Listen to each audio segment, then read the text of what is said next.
curta a nossa...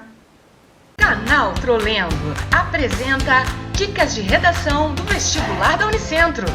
Quarto item, a tipologia textual. A tipologia textual diz respeito a que tipo de texto o aluno vai escrever. Desde o começo eu estou dizendo que é um texto dissertativo argumentativo. O que eu preciso ter em mente? Não pode ter 2 parágrafos. A redação da Unicentro precisa ter 3 parágrafos no mínimo e 4 parágrafos no máximo. Nossa, professora, é assim? É.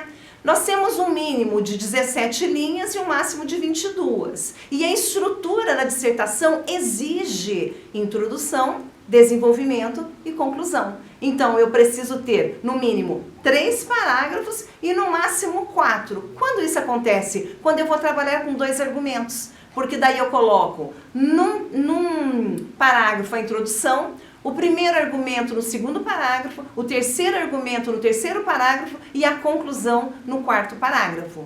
Não podem ser desproporcionais. Então, o que é isso? Eu escrevo uma introdução de 10 linhas e eu trabalho com uma argumentação em 3, 4 linhas. Isso eu falo, se chama forma embrionária de escrita. Então, a gente vai ter que ter um meio peso e uma meia medida. Ou seja, se eu fiz uma introdução de 5 linhas, eu tenho que calcular assim, o meu desenvolvimento tem que ter 10. E a minha conclusão, 5 linhas. Para que tenha um peso, né, mais ou menos razoável. Este é o quesito tipologia textual. Chegamos agora ao quesito norma culta da língua. Ou seja, tudo aquilo que você aprendeu durante toda a escola básica sobre normas acerca da língua portuguesa vão ser cobradas nesse item. Ou seja, ortografia, ou seja, a palavra está escrita de forma correta, acentuação, pontuação, regência. O que a gente espera, né? A gente espera que esse aluno ele tenha um mínimo de desvios gramaticais. É aceitável, né? Por exemplo, uma redação, eu vou pegar um exemplo do Enem. Para que o aluno tenha nota 1000 no Enem, ele pode ter só 2 desvios gramaticais de classes diferentes. Digamos que ele esqueça um acento e ele esqueça uma vírgula. Aí ele não é descontado. A partir de 2 desvios, ele vai ser descontado no quesito norma culta da língua. Então a gente tem que prestar atenção a algumas dicas. Eu tenho dúvida se a palavra é com J ou com G? Não escreve. Não sei se é com S ou com 2 S? Substitui. Porque eu corro menos risco de errar ou ter um desvio da norma culta. O último item diz respeito ao aspecto coesão. Como é que eu ligo as ideias no meu texto? Como é que eu uno as ideias do primeiro parágrafo com o segundo parágrafo, do segundo para o terceiro e aí em diante. Aí eu vou levar em conta os elementos de coesão, que são as conjunções. Digamos que o tema seja desastres ambientais e a reincidência. Nós tivemos a questão da barragem de Brumadinho, né, que se rompeu e não foi feito nada. Nós tivemos o mesmo caso em Mariana e agora repete-se Brumadinho. Então eu começo lá a minha introdução dizendo que o Brasil tem passado nos últimos anos por uma série de desastres ambientais e que nada tem sido feito efetivamente para que esse problema seja resolvido. Ponto. Terminei a minha introdução. Para que eu grude o primeiro parágrafo com o segundo parágrafo, eu posso utilizar a seguinte sequência. Diante desse cenário, vírgula. Eu estou promovendo, então, a cola entre o primeiro e segundo parágrafo.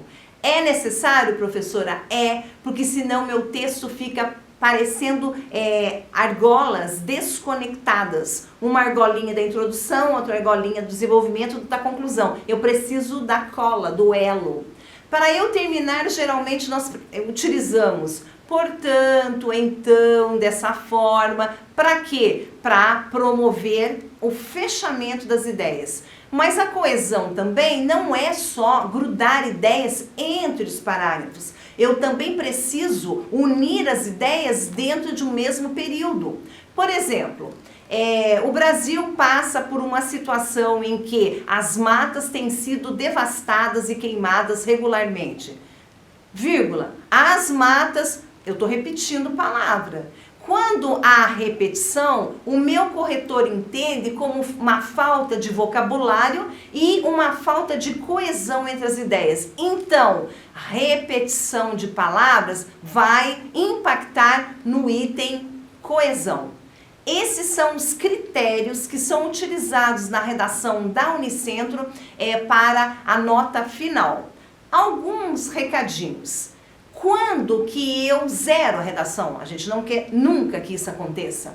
Primeiro dado, fuga ao tema. Então se pede para falar sobre a situação do morador de rua no Brasil e eu falo sobre o êxodo rural. Professora, mas não tem a ver? Muitos que praticam o êxodo rural não podem se tornar... Se você fizer essa junção, tudo bem. Agora, se você ficar falando o tempo inteiro de êxodo rural, você fugiu ao tema. E daí você vai tirar uma nota 0.